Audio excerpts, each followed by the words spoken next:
मानव जीवन में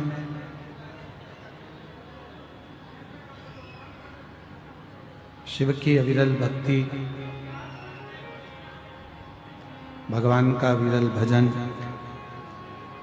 स्मरण, मंत्र जाप, नाम जाप, जो भी मानव शरीर में कर्म करते करते करते करते जो इन सभी चीज़ों को धारण करता है, वो अपनी जिंदगी में जीवन को आनंदित कर लेता है।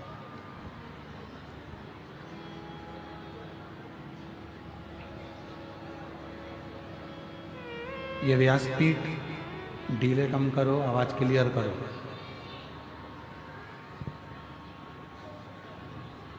ये व्यासपीठ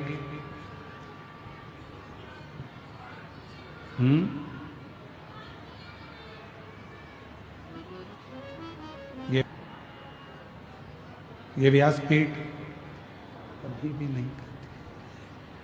अपना घर परिवार कुटुंब का नाते रिश्ते छोड़कर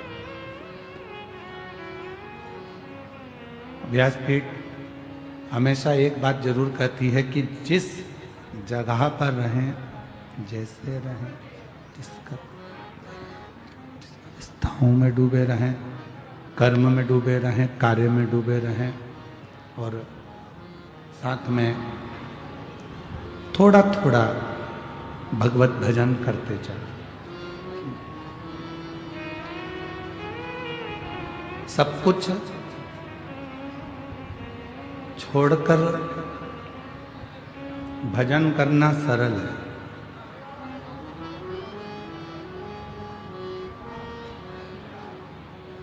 घर परिवार छोड़ दिया,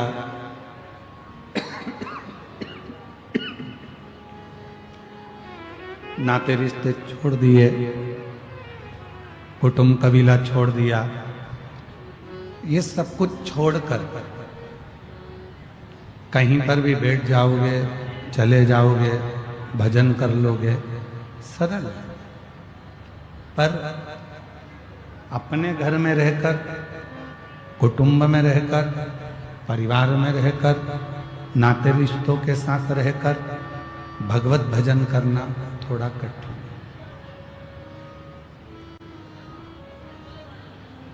श्रीमद् भागवत कथा में कपिल देव जी महाराज अपनी माता देवहूति को ज्ञानोपदेश देते हैं।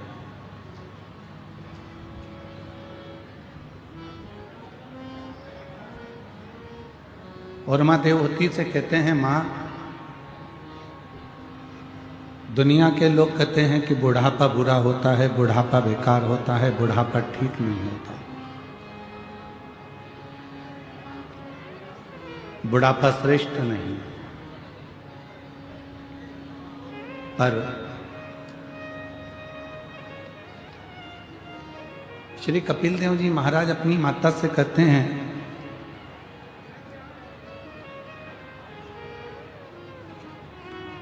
कि बुढ़ापे जैसा कोई सुख नहीं।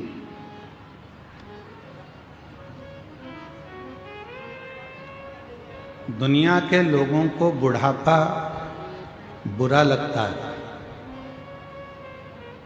दुनिया के लोगों को बुढ़ापा अच्छा नहीं लगता। पर श्रीमद् भागवत में कपिल देव जी महाराज अपनी माता देवहूति से कहते हैं कि बुढ़ापा श्रेष्ठ है। पर वो बुढ़ापा कब श्रेष्ठ है? उस बुढ़ापे की श्रेष्ठता कब रहेगी?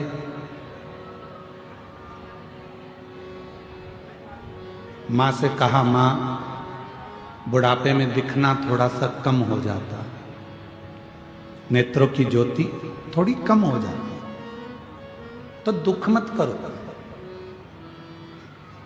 संसार बहुत देख लिया आपने, पूरा संसार भ्रमण कर लिया आपने, पूरे संसार को आपने देख लिया।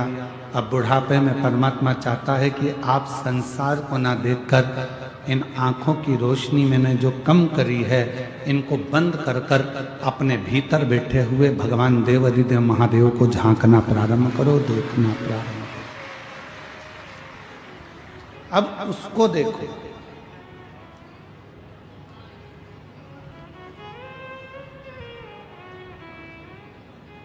फिर देवती माता ने कहा कि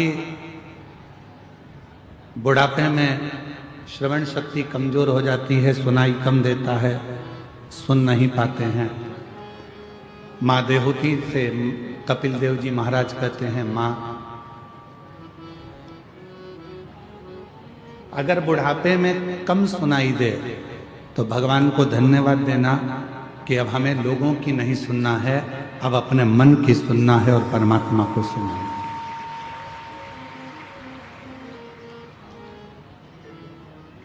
फिर कहा बुढ़ापे में पांव से चलना नहीं जाता, तो कपिल देव जी महाराज कहते हैं, बुढ़ापा कहता है माँ अब बहुत जगत में घूम लिए, अब एक जगह पर बैठकर भगवत नाम का कीर्तन करो, उससे बड़ा कोई सुख नहीं।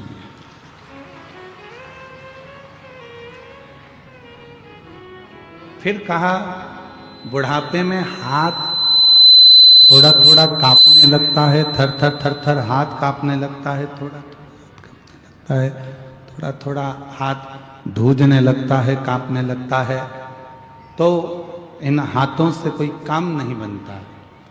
कपिल देव जी महाराज ने माँ देवहूति से कहा, माँ चिंता ना करिए, शंभो शंभो शंभो शंभो शंभो शंभो शंभो शंभो।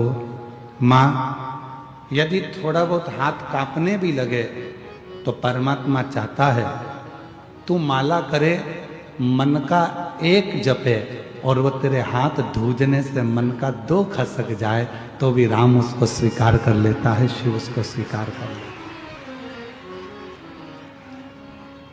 अब बुढ़ापे जैसा सुख कहां?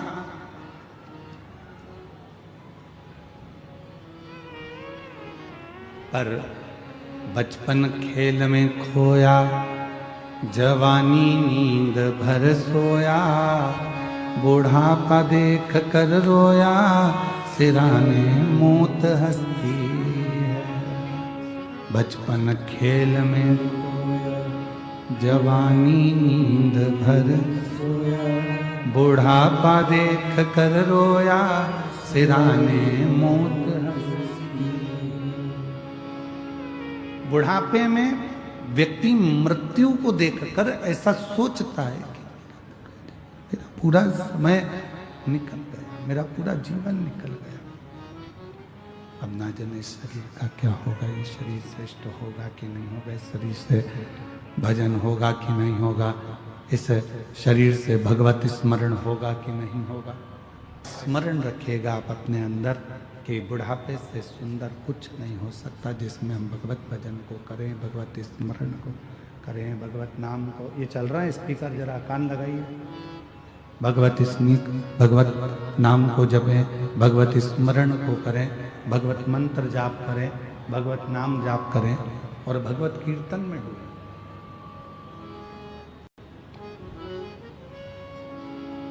आप लोगों को मालूम होगा, आप लोग सब बहुत वन क्षेत्र में रहते हैं, पूरा जंगल क्षेत्र है बस्तर, और इस वन क्षेत्र में ज्यादा मात्रा में आम भी मिल जाता है, और एक फल वन क्षेत्र में ज्यादा मिलता है जिसको बेर कहते हैं। अब हमारे उधर तो इसको बेर कहते हैं, तुम्हारे इधर बेर कहते हैं, बोर कहते हैं, क्या कहते हैं? जम के बोलो, बेर कहते हैं। आता है इधर? बोलो तो जम के आता है। 2 देव ऐसे हैं जिनको बेर अति प्रिय है। एक मेरे देवाधिदेव महादेव और दूसरे मेरे अयोध्या के श्री रामचंद्र भगवान, जिनको बेर की प्रियता।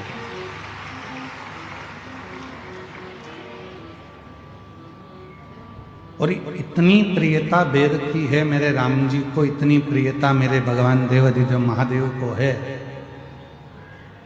इस बेर के पीछे मां जगत जननी ने एक बार भगवान शंकर से एक प्रश्न किया था,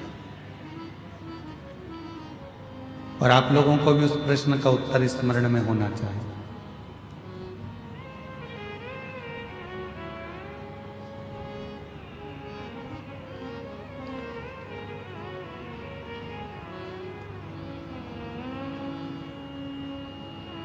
जगतजननी मां अम्बा जगदम्बा एक बार भगवान शंकर जी के साथ में भ्रमण करती हुई महाकाल वन में पहुंच गई।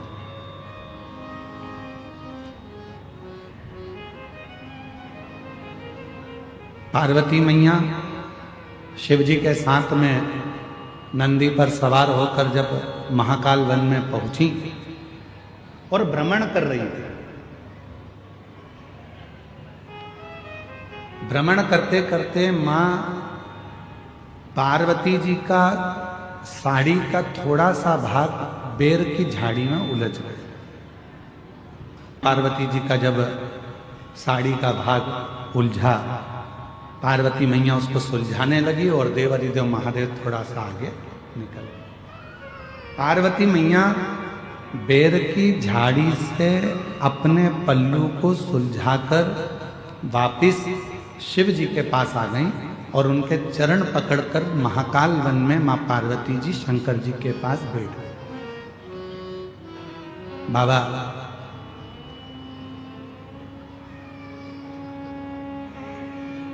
ये बेर की झाड़ी इतनी उलझी हुई है, ये बेर की झाड़ी इतनी उलझन उत्पन्न करती है, इतनी उलझी हुई है, इतने कांटे लगे हुए हैं, इतनी उलझन बनी हुई है, और फिर भी आपको बेर इतना प्रिय क्यों है?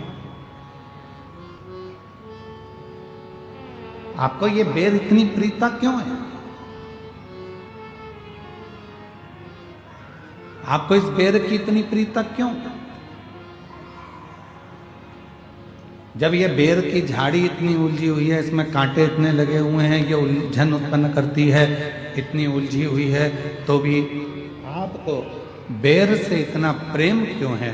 शंकर भगवान ने उत्तर दिया, पार्वती, संसार जैसे बेर की झाड़ी उलझी हुई है, वैसे ही ये पूरा संसार सागर उलझा हुआ है, पर उस उलझे हुए संसार सागर में भी जैसे बेर पूरी झाड़ियों में उलझा रहता है, पर बेर उस झाड़ी में अपने आप को संभाल कर रखता है और वो बेर एक दिन मेरे पास पहुंच जाता है। उसी तरह जिसने पूरे संसार में भ्रमण कर कर भी, संसार के लोगों के साथ रहने के बाद भी, संसार के जीवों में उलझने के बाद भी जो अपनी आत्मा को परमात्मा में लगा कर रखता है, शिव कहते हैं वो बेर की तरह मुझे स्वीकार होता चला जाता है।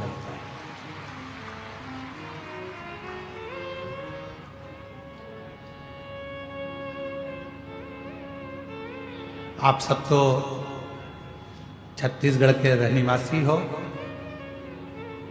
राम जी के नाना जी के घर से हो, तो आप लोगों को तो मालूम होगा मां शबरी अम्बा के दरवाजे पर जब भगवान श्री राम पहुंचे थे, तो मां शबरी अम्बा ने राम जी को क्या खाने को दिया था?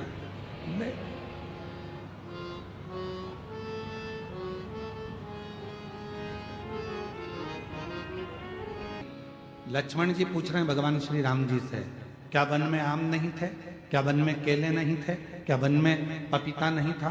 क्या वन में फल नहीं थे? क्या वन में अमरूद नहीं थे? क्या वन में कोई दूसरा फल नहीं था? शबरी ने तुमको झूठा बेर क्यों दिया?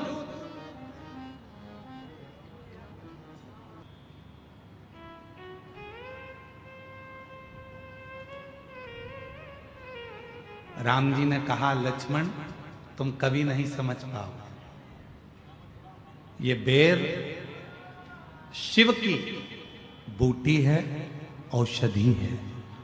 शबरी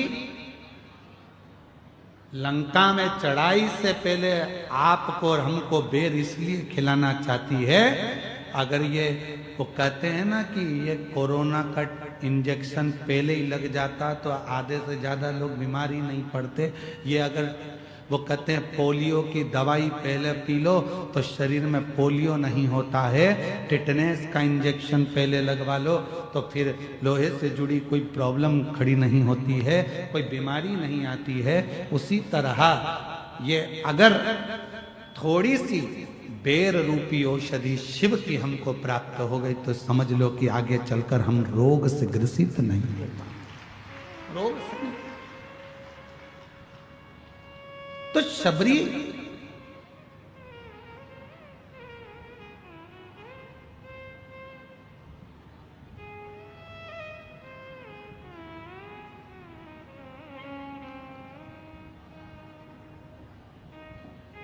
आप सबको मालूम होगा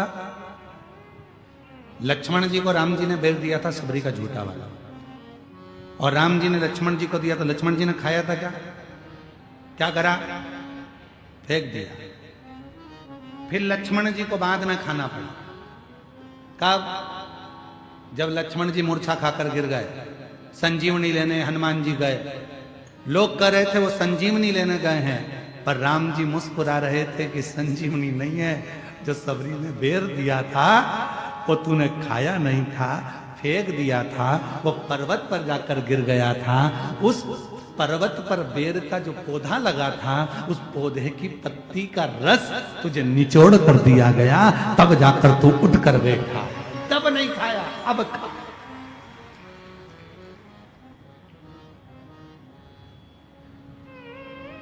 तो तब ग्रहण नहीं कर पाया, अब ग्रहण कर।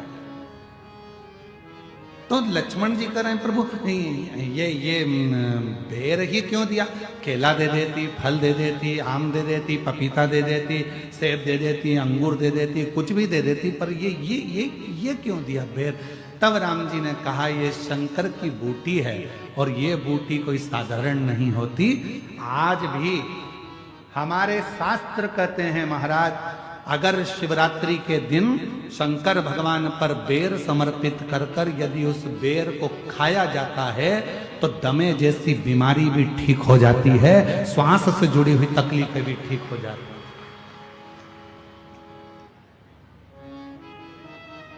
जिस व्यक्ति को चलने में हाँपड़ी भराती है, थोड़ी दूर चलकर बहुत तेज हाँपने लगता है, उसके दम भराने लगता है, सांस फूलने लगती है और उसको 10 जगह पर बैठना पड़ता है। किसी से बात करते करते उसको दम भरा जाती है, ठंड का समय है उसको दम भरा जाती है, सांस भरा जाती है, बोल नहीं पाता है, उसको बार बार उसके लंग्स इन्फेक्शन होने लगते हैं। उस व्यक्ति को शिवरात्रि के दिन शंकर भगवान पर एक बेर चढ़ाकर उस बेर को अवश्य खाना चाहिए। तो वो फेफड़े की बीमारी हो, लंग्स की बीमारी हो, चाहे कैसा